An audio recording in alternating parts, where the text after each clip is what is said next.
2000년 전 십자가에 처형당한 유대인 한 남자 30대 초반, 직업이 목수로 알려진 나사렛 예수는 누굴까요? 그는 실제로 그리스도, 즉 메시아 맞나요? 하나님의 아들이신가요? 그리고 그에 대한 증거는 뭘까요? 예수님께서 공적으로 활동하기 시작할 때부터 출가하여 하나님 나라를 선포하기 시작할 때부터 한 3년간에 걸친 2년에서 3년간에 걸친 공생의 활동 중에 계속해서 당신 누구야? 정체가 뭐야? 예수는 누군가? 하는 질문이 따라다녔습니다. 그 질문에 관한 논의를 신학에서는 크리스톨로지, 그리스도론이라고 이야기합니다. 저는 우선 신학 성경에 나오는 몇 가지 유형의 질문을, 당신 누구야? 하는 이런 질문을 마태복음을 중심으로 맨 나중에 요한복음도 하나 들어가게 되겠는데 차례대로 좀 소개해 볼까 합니다. 세례 요한은 감옥에서 예수님의 공생의 초기예요. 세례 요한이 감옥에 갇히고 예수님 활동을 시작한 그 즈음에 예수님께 제자를 보내서 이렇게 질문했습니다. 오실 그이가 당신이 오니까 우리가 다른 일을 기다리오리까? 마태복음 11장 3절이에요. 당시 유대인들은 메시아를 기다리고 있었습니다. 세월이 험악할수록 메시아 대망은 더 뜨거워지기 마련입니다. 유대는 이미 로마 제국의 식민지가 되었고 예루살렘 성전 체제는 부패했고 바리새인을 비롯한 종교 엘리트층은 어려움에 내몰린 사람들을 나 몰라라 했습니다. 총체적으로 그 당시 유대인은 패배주의 혹은 냉소주의에 떨어진 겁니다. 광야에서 불을 토하듯 회개 설교를 했던 세례 요한을 사람들은 저 친구가 메시아인 것 같아. 메시아였으면 좋겠어. 그런 생각을 많이 했습니다. 근데 그 세례 요한이 헤롯 왕의 부도덕한 행위를 공개적으로 비판했다가 감옥에 갇힌 겁니다. 곧 죽게 될 거예요. 그 죽게 되는 장면이 참 어처구니 없는 일이죠. 절박한 심정으로 세례 요한은 제자들을 예수께 보내서 물은 겁니다. 당신이 우리를 구원할 자 맞나? 스스로 대답해라. 그런 질문이었어요. 예수님의 고향인 나사렛 사람들도 예수님에 대한 소문을 듣고 있었습니다. 예수님께서 고향에 들렀을 때 자기들끼리 수군수군 되면서 이제 들은 소문도 있고 자기들의 이야기도 서로 나누었습니다. 그들의 예수님에 대한 호칭이 공간복음에 따라서 약간씩 차이가 있어요. 마태복음은 이렇게 나사렛 사람들의 이야기를 전합니다. 저 친구 목수의 아들이지. 그렇게 얘기해요. 테크토노스 휘오스. 마태복음 13장 55절에 아들 휘오스, 이 단어 그리스어가 복음서에 자주 나옵니다. 사람의 아들 인자일 때도 요 휘오스가 나오고 하나님의 아들일 때 부를 때도 또 휘오스가 나와요. 이 나사렛 사람들은 전 목수의 아들이지 이렇게 생각했습니다. 마가복음은 이 사람이 마리아의 아들 목수가 아니냐 이렇게 불렀습니다. 마리아를 거론해요. 누가복음은 4장 22절에서 이 사람이 요셉의 아들이 아니냐. 요셉은 마리아의 남편이죠. 그들은 예수님을 그리스도라고는 전혀 생각하지 않았습니다. 마리아의 아들, 그리고 예수의 동생들을 우리 친구처럼 잘 지내는데 그렇게 동네 사람으로만 알고 있었습니다.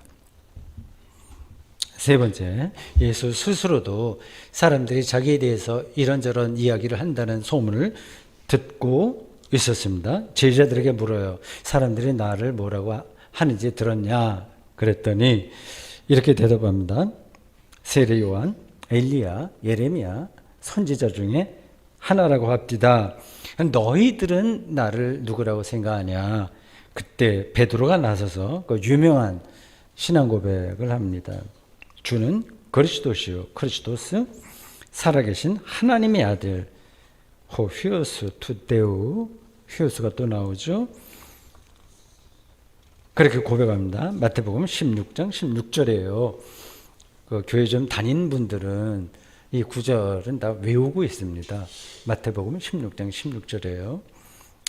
이 대답이 그리스도의 정통 신앙 고백으로 자리를 잡았습니다. 예수께서 체포당한 뒤에 1차로 산헤드린 공회에서 재판을 받았습니다. 대제사장 가야바가 피고 예수에게 묻습니다. 네가 하나님의 아들 그리스도인지 우리에게 말해라. 마태복음 26장 63절이에요. 예수께서는 가타부타 대답하지 않고요. 인자가 사람의 아들이 권능의 우편에 앉아있는 것을 하늘과 구름을 타고 앉아있는 것과 구름을 타고 오는 것을 당신들이 보게 될 것이다 라고 이르셨습니다. 묵시문학적 표현인데 이렇게 메시아를 간접적으로 표현한 거예요. 그러자 대제사장은 신성모독이라는 판결을 내립니다. 저 친구는 죽어야 돼. 얘기에 신성모독은 죽어야 됐습니다. 다섯 번째, 예수께서는 산헤드린 공회 신문이 끝난 다음에 빌라도 법정으로 끌려갑니다. 빌라도는 예수에게 묻습니다. 네가 유대인의 왕 맞아? 마태복음 27장 11절이에요. 예수께서는 빌라도의 질문에 아무 대답도 하지 않으셨습니다. 지금까지 나온 건 주로 마태복음을 중심으로 예수가 누구냐 하는 질문이었습니다. 마지막 여섯 번째, 요한복음에 유대인들과 예수님 사이에 벌어지는 그리스도론 논쟁이 나옵니다. 유대인들은 예수를 향해서 그런 얘기하는 거예요. 당신이 우리 조상 아브라함보다 크냐? 8장 53절. 그렇게 물으면서 당신 정체를 밝혀라 요구합니다. 예수께서는 여기에 대해서도 아무런 직접 대답하지 않으셨습니다. 대답해봐야 그들이 믿지도 않고 이해하지도 못하기 때문입니다. 이런 궁극적인 문제는 말로 설명할 수 없기 때문이에요. 구원 개념에 따라서 견해가 달라질 겁니다. 만약 그들이 강력한 카리스마로 로마 제국을 몰아내고 유대민족을 세계에서 선도적 나라로 만드는 것을 그리스도의 일, 메시아의 일이라고 생각한다면 예수 그리스도는 그들에게 아무런 의미가 없는 인물이에요. 본문에 따르면 이 논쟁 끝에 유대인들이 예수님을 돌로 치려고 했다고 하는 겁니다. 이 가야바가 신성모독이라고 판단 내린 거나 이 동네 이 유대인들이 예수를 돌로 치려고 했던 거나 똑같은 이야기예요. 자기들이 도저히 받아들일 수 없는 이야기를 예수가 했기 때문입니다. 지금까지 설명한 내용을 통해서 볼 때 예수가 누구냐, 그가 그리스도인이 아니냐, 그리스도인이 아니냐 하는 것에 대한 논쟁이 예수님 생애에서 아주 치열하게 전개됐다는 사실이 분명합니다. 이게 그렇게 당연한 게 아니에요. 지금도 오해하고 있는 사람들 많을 거예요. 오늘 본문, 설교 본문도 그 논쟁에 관련된 내용입니다. 바리새인들이 모였을 때, 바리새인들은 종교 전문가거든요. 그들에게 예수께서 질문하십니다. 42절에요. 너희는 그리스도에 대해서 어떻게 생각하느냐? 누구의 자손이냐? 바리새인들은 다윗의 자손입니다 라고 대답해요.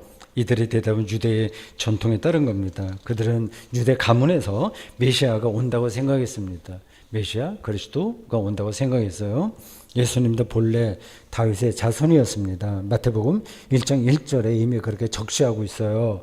아브라함과 다윗의 자손 예수 그리스도의 계보라. 예수님의 이 질문에 예수님의 질문에 대한 바리새인들의 대답에서 그들이 생각하는 그리스도가 뭔지를 우리가 알 수 있어요. 다윗의 자손, 이걸 이야기하잖아요. 다윗은 고대 이스라엘을 통일시킨 왕이었습니다. 예루살렘 원주민인 여부수족을 그 예루살렘에서 쫓아내고 예루살렘을 이스라엘의 중심 도시로 만들었습니다. 명실상부하게 고대 이스라엘의 시조 첫 왕이 되었습니다. 그보다 앞에 있었던 사울은 제거됐어요. 왕위를 이어가지 못했습니다. 이 다윗 왕조가 이스라엘의 정통성을 확보하게 됐습니다. 그런 일에 이 다윗이 아주 어마어마한 위협을 쌓은 겁니다. 왕궁도 새로 세웠고요. 그의 아들 솔로몬이 성전을 건축할 수 있도록 모든 준비를 다 마쳤습니다. 그리고 죽었죠. 유대 역사가들이 다른 왕들을 평가할 때 북이스라엘이나 남유다나 여러 정말 수십 명의 왕들이 있었는데 우리나라에 왕이 있듯이 비슷합니다. 제가 중고등학교 때인가 그 역사 시간에 그 왕들 이름 외우는 거 있었잖아요. 태종, 태세 이렇게 나는 게 있었는데 그런 것처럼 이스라엘 역사에도 그런 왕들의 족보 연대기 이야기가 많이 나와요. 그래서 그 왕들에 대한 평가가 있습니다. 그때 좋은 왕을 평가할 때의 기준은 다윗이에요. 나쁜 왕들을 평가할 때의 기준은 여로보암입니다. 그러니까 다윗 왕조를 제외하고 이스라엘 민족을 생각할 수 없었습니다. 그리스도를 다윗의 역할에서 찾았던 그들의 눈에 예수는 결코 그리스도일 수가 없었습니다. 다윗과 같은 일을 못하거든요. 예수께서는. 오늘 본문은 이제 그 질문과 대답이 이어서 바리새인들의 논리를 무너뜨립니다. 조금 본문이 이해하기가 약간 까다로워요. 제가 일일이 다 자세하게 설명하지 않겠습니다. 다윗이 위대한 인물이긴 하지만 그도 역시 구원받아야 될 인물이다, 그 얘기입니다. 그리스도가 다윗의 밑에 들어가는 게 아니라 오히려 다윗이 자기 후손에게서 오게 될 그 그리스도에게서 구원받아야 된다, 그 이야기예요. 유대인들이 메시아 대망의 근거로 보는 시편 110편 1절을 오늘 본문 44절에서 인용합니다. 이 시편은 110편은 왕 즉위식 때 불린 노래입니다. 다윗이 쓴 시편으로 알려 있습니다. 이래요. 주께서 이제 다윗이 하는 이야기입니다. 고백하는 거예요. 하나의 시예요. 주께서 내 주께 이르시되 내가 네 원수를 네 발 아래 둘 때까지 내 우편에 앉아 있으라 하셨도다. 주께서 내 주께라는 표현에서 앞에 나오는 주는 여호와 하나님을 가리키고요. 다음에 나오는 주는 다윗의 후손으로 오게 될 그리스도입니다. 좀 문장이 복잡하죠. 근데 그리스도는 비록 다윗의 후손이지만 다윗이 나의 주, 퀴리오스 무라고 고백할 수밖에 없었습니다. 다윗이 메시아를 나의 주라고 고백했으니까 그리스도는 다윗의 자손이라고 할 수 없다는 겁니다. 혈통적으로는 다윗의 자손이지만 영적으로는 자손이 아닌 거예요. 그 이야기를 오늘 본문에서 말하고 있는데 조금 이게 관념적으로 들리죠. 예수님을 다윗의 자손으로만 인정하는 바리새인들의 생각은 틀렸다는 겁니다. 예수 그리스도는 다윗보다 우월하고 아브라함보다 더 크신 분입니다. 예수께서는 아브라함이나 다윗이 넘볼 수 없는 신적 권능을 지니신 그리스도이기 때문입니다. 이런 설명으로 예수님의 그리스도 논쟁은 끝났을까요? 아주 클리어 됐을까요? 명쾌하게 다 모든 문제가 해결됐을까요? 마태복음 22장 46절은 이 논쟁 후에 아무도 예수께 시비를 거는 사람이 없었다고 말하지만 실제로는 여전히 논란이 많았습니다. 이런 논란은 지금도 여전한 거예요. 예수께서 인류 구원자인지 아닌지가 모든 사람이 인정할 정도로 완전하게 끝난 게 아니잖아요. 증거를 대라. 뭐 노골적으로 그래 하지 않는다고 하더라도 교회 밖에 있는 사람들은 계속 그런 질문을 할 거예요. 아, 당신들이 믿는 예수가 인류를 구원했다는 증거가 뭐지? 뭐 여전히 전쟁이 있고 뭐 여러 가지 인생도 구겨지고 억울한 사람도 많고 하는데 구원자가 왔다고 하는데 이 세상에 왜 이 요모의 욕구르지? 그런 의아심을 품을 수밖에 없는 거예요. 우리는 예수께서 그리스도이시며 하나님의 아들이라는 사실을 변증해 나가야 됩니다. 변증이에요. 그 눈으로 보이게 확인해 줄 수 있는 건 아닙니다.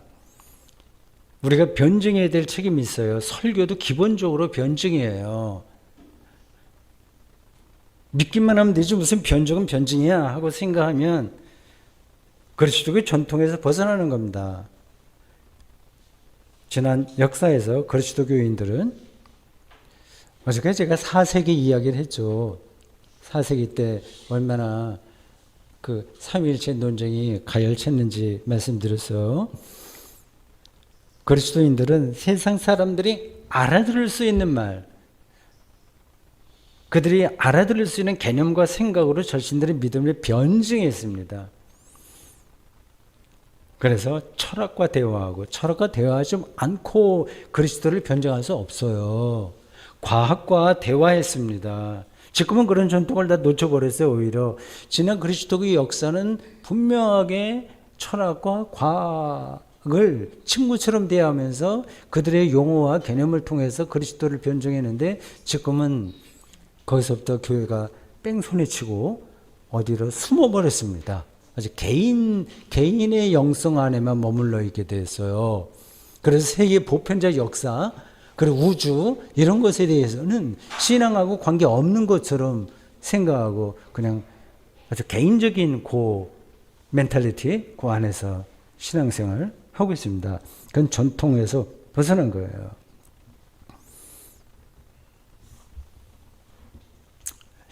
예수님이 그리스도인지, 그리고 그 근거는 무엇인지 이런 질문 앞에 일단 먼저 자기가 실존적으로 서야 됩니다. 자기의 실존을 붙들고 그 앞에 대면해야 돼요.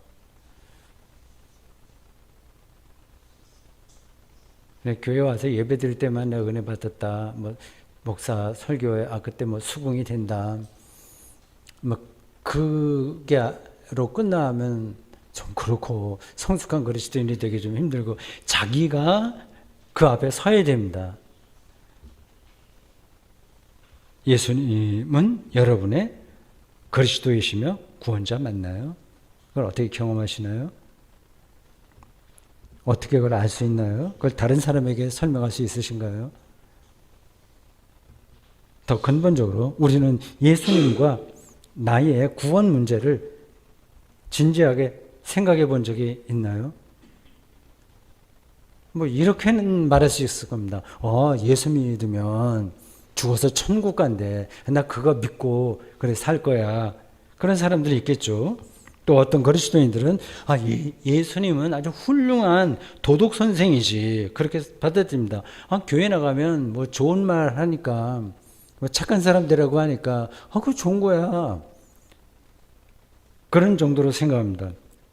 또 어떤 이들은 예수 믿으면 물질, 뭐 건강에 복을 받을 수 있다고 하던데 그런 말도 합니다.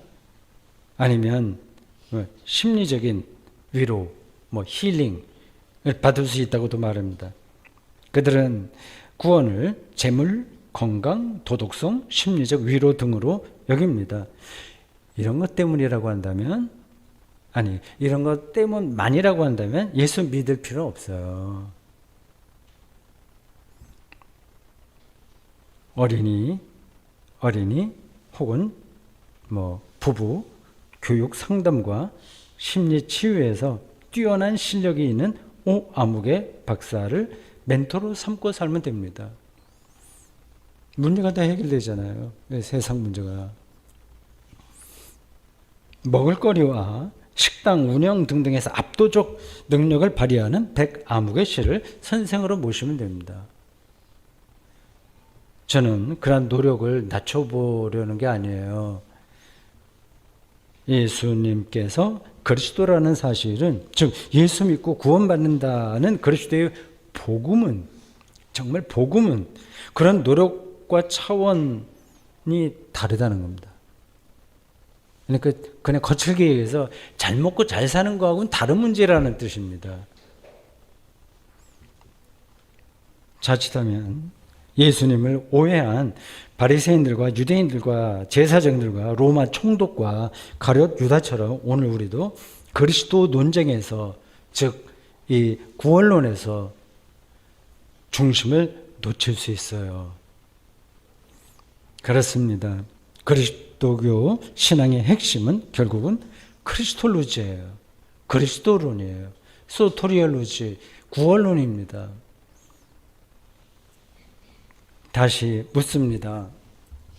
저 자신에게도 묻는 거기도 하고 저의 가족, 저의 자식들에게도 묻는 거 똑같아요. 여러분에게 그리스도는 누군가요? 여러분에게 구원은 뭔가요? 이 그리스도라는 단어는 크리스토스의 번역입니다. 이 크리스토스는 히브리어 메시아의 번역입니다. 이 의미는 본래 기름 부음을 받았다는 뜻이에요. 왕정 시대에는 왕들이 기름 부음을 받았습니다. 그 당시 사람들은 왕이 우리를 구원할 거라고 생각한 거예요. 왕정 이후 시대에는 제사장들이 기름 부음을 받았습니다. 이스라엘 역사에서 왕정도 무너지고 성전 체제도 무너진 순간이 왔잖아요. 그때부터 그들은 다윗 후손 중에서 유대 민족을 구원할 메시아가 온다고 믿었습니다. 메시아 대망이에요. 예수님 제자들과 초기 그리스도인들은 유대인들이 대망하던 메시아가 바로 예수님이다 이렇게 선포했습니다. 그래서 예수님 이름에 아예 그리스도라는 이름까지 거의 고유명사처럼 붙였어요. 예수 그리스도. 예수는 자연인 이름이고 그리스도는 보통 명사인데 그게 하나가 되어버린 겁니다. 예수가 곧 그리스도라고요.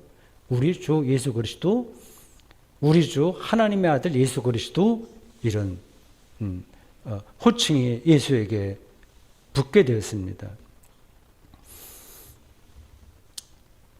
우리가 그리스도 즉 구원자를 말한다는 것은 우리가 구원받아야 될 자들이라는 사실을 전제합니다. 이게 전제되지 않으면 이 말은 공허한 거예요. 수렁에 빠진 사람이 건짐을 받아야 되듯이 그렇습니다. 자기가 수렁에 빠졌다는 것을 인정하지 않으면 이 구원이라는 말은 이건 아무 의미가 없어요. 이 수렁은 죄를 가리켜요. 죄 하면 또 기분 나쁘죠. 현대인들은. 죄는 무슨 죄? 내가 내 능력과 돈 벌어서 잘 사는데 죄, 교회 가면 맨날 그런 얘기하니까 기분이 별로 좋지 않다 생각하겠죠. 죄를 교만으로 바꿔 생각해 보세요. 휘브리스, 교만, 혹은 자기애라고 생각해도 됩니다. 자기연민, 나르시시즘이에요. 이게 죄의 본질입니다. 막연한 게 아니라 아주 실제적인 겁니다. 교만과 자기애는 우리를 수렁에 빠지게 하는 근본 세력이에요. 그리스도교 신앙에서 교만과 자기애를 죄의 본질이라고 말하는 이유는 여기서 빠져나오는 게 불가능하다는 데 있습니다. 우리는 본성적으로 반복해서 자기를 자랑하고 교만하게 삽니다. 잠시 겉으로는 저 같은 사람이요, 좀 이렇게 교양이 있다고 생각하는 사람들은 약간 겸손한 신용은 하는데 실제로는 교만합니다. 말로 제가 참 부족한 사람이에요 이렇게 하면서도 속으로는 난 자신 있지 이렇게 돌아갑니다. 오늘날의 치료 심리학은 자기 긍정이라는 말로 적당한 교만과 적당한 자기애가 필요하다고까지 말해요. 자기를 긍정해야지 얘기합니다. 자기 치료된다고 생각하는 겁니다. 뭐 부분적으로 치료되는 게 있겠죠. 교만과 자기애로 무장한 현대인들이 행복한가요? 그 결과가 뭔가요? 자유롭나요? 평화와 안식이 주어지나요? 전혀 그렇지 않습니다.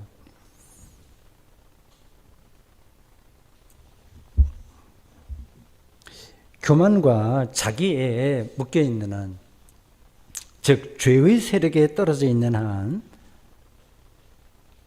우리는 삶을 충만하게 누릴 수가 없습니다. 생명은 하나님의 선물이기 때문이에요. 이것도 상투적으로 들릴 수 있어서 참 제가 설교하면서도 이걸 더 어떻게 적절하게 표현할 수 있는 방법이 없나 고민합니다. 생명도 하나님의 선물이기 때문에 자기애와 교만에 떨어져 있는 한 생명을 충만하게 누릴 수가 없습니다. 진짜 보석을 가져본 적이 없어서 이 생명이 하나님의 선물이라고 하는 것을 절실하게 느껴보지 못해서 가짜 보석이나 짝퉁에 솔깃하는 겁니다. 진짜를 못 본 사람은 가짜에 솔깃할 수밖에 없어요. 속는 거죠. 갈증이 심한 사람이 설탕물이나 술만 마시는 겁니다. 해결이 될까요? 불쌍한 인생입니다. 이런 표현이 좀 지나치긴 하죠. 불쌍하다 뭐 이런 거 말이죠. 아닙니다. 그 무엇으로도 우리의 영혼은 채워지지가 않아요. 그러니까 저도 불쌍한 사람입니다. 그걸 억지로 채우려고 애를 쓰니까 불쌍한 인생이 되는 겁니다. 아무리 노력해도 이런 일들이 반복된다는 거. 어떤 일이에요? 교만과 자기애 조금 줄어들긴 하는데 자기 수행이 깊어진 사람들은 거의 없는 것처럼 보이긴 하는데 아주 줄어들어서 그래도 있어요. 근데 그거를 또 뚫어보는 사람이 있고 못 보는 사람이 있을 뿐입니다. 자기 계속 그런 일들이 자기 인생에 반복된다는 사실을 알고 있던 우리 그리스도교 신앙의 선배들은 그래서 키리의 엘레이송 주여 불쌍히 여기소서를 입에 달고 살았어요. 자기 내면 세계를 뚫어본 사람의 태도입니다.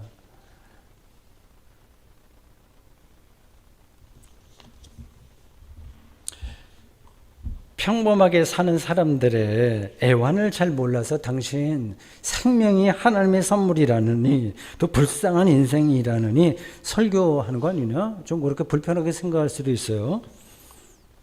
뭐 하나님 없이 예수 그리스도 없이 대충 남에게 나쁜 소리 싫은 소리 하지 않고 난 떳떳하게 잘 살고 가능한 넉넉하게 살면서 인생을 즐기는 것으로 만족한다. 그렇게 말할 수도 있습니다. 이런 인생 말고, 그러니까 현대인들이 모델 그 기준으로 삼는 중산층 그 삶이 있잖아요. 삶 있지 않습니까? 그런 인생 말고 더 충만한 삶이 도대체 어디 있는데 이렇게 질문하고 싶을 거예요. 저는 평생 소위 말해서 교회 밥만 먹고 살았기 때문에, 그러니까 교회 안에서만 살았기 때문에 일반 교인들이 세상살이에서 얼마나 고달프게 사는지를 사실은 다 알지는 못합니다. 다만 저는 성경에서 배운 대로 예수님을 그리스도로 경험한 사람들의 삶의 태도를 전하는 것뿐입니다. 다음과 같은 예수님의 말씀을 기억하시죠. 마태복음 16장 24절 누구든지 나를 따라오려거든, 나를 따라오려거든 이라는 말도 많은 설명이 필요한 건데요. 자기를 부인하고 자기를 십자가를 지고 나를 따를 것이니라. 마태복음 19장 21절 네 소유를 팔아 가난한 자들에게 주라. 그리하면 하늘에서 보화가 내게 있으리라. 그리고 와서 나를 따르라. 예수를 따른다는 말은 그를 그리스도로 경험했다는 뜻입니다. 그리스도 경험은 곧 구원 경험이에요. 그런 경험을 한 사람은 세상의 다른 세력에게 지배받지 않습니다. 다른 것들이 너무 작아 보이기 때문에 그의 영혼이 자유로워지는 거예요. 어떤 신학자의 표현처럼 한 분에게 복종함으로써 모든 세력으로부터 자유로워지는 인간이 되는 겁니다. 그래서 다른 것을 포기할 수 있는 거예요. 그 돈에도 이 자본주의 체제에서 신처럼 군림하고 있는 돈에도 묶이지 않고 하나님 나라를 위해서 사용할 수 있습니다. 그러한 영혼의 자유를 가리켜서 자기를 부인하고 예수를 따르는 것이라고 복음서 기자들이 말한 거예요. 그 영혼의 자유를 말하는 겁니다. 그래야 따를 수 있는 거거든요.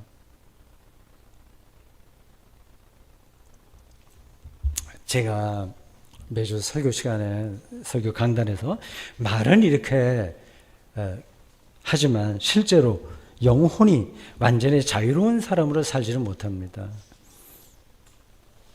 여전히 기웃거려요. 좌고우면합니다. 우쭐하기도 하고 또 낙심하기도 합니다.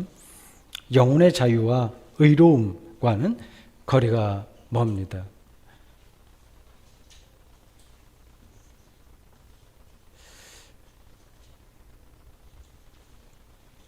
왜 그럴까요?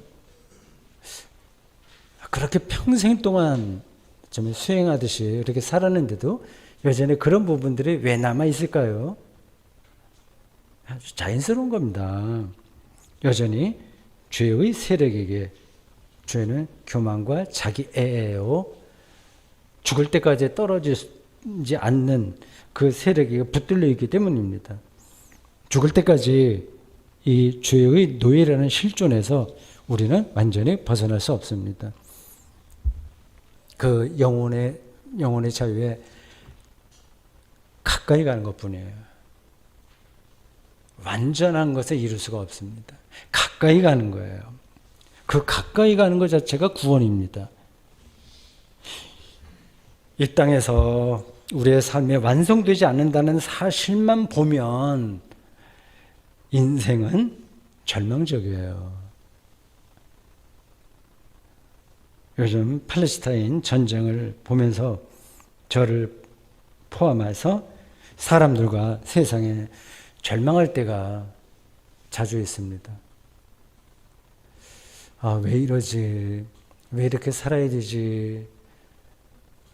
충분히 춥지 않고 배부르게 먹고 있는데도 왜 이러지? 하는 생각들 말입니다. 절망적이에요. 저 자신을 포함해서 드린 얘기입니다. 그런데 여러분, 굿 뉴스, 기쁜 소식이 있습니다. 성경은 이를 유앙겔리온이라고 얘기해요. 하나님께서 외아들을 세상에 보내셨다는 소식이 그겁니다. 그를 믿는 자를 하나님께서 의롭다고 인정하신다는 소식입니다. 구원하신다는 뜻이에요. 이게 상식적으로 말이 되나요? 안 되나요? 믿을 수 없나요? 있나요? 어떻습니까? 저는 이게 말이 된다고 생각합니다. 인류 역사에서 아주 특별한 사건이 사실 어떤 면에서는 세상의 모든 일들은 특별한 건데 근데 하나님의 관점에서 아주 특별한 사건이 유일무이한 전무후무한 일이 예수께 일어났다고 말입니다. 그게 인류의 운명을 결정하는 사건이라고 말입니다. 놀라지 마십시오. 그를 믿는 자는 구원을 받습니다. 의롭다는 인정을 받습니다. 무슨 뜻인가요? 구원의 능력과 의로움의 능력에 기대서 살아갈 수 있다는 겁니다. 그 능력을 받는다는 거예요. 이런 의미에서 예수님은 우리의 그리스도이십니다. 사랑하는 성도 여러분, 그리스도 논쟁은 아직 끝나지 않았습니다. 전 인류 역사에서만이 아니라 우리 개인의 운명에서도 아직 끝나지 않았어요. 여러분이 지금 몇 년을 살았는지 모르겠습니다. 20년 살았어요. 30년, 60년, 70년, 그리고 앞으로 몇 년을 살아갈지 모르겠으나 예수께서 그리스도라는 사실이 인생 연륜과 더불어서 더 깊어지고 더 분명해지기를 진심으로 바랍니다. 아멘.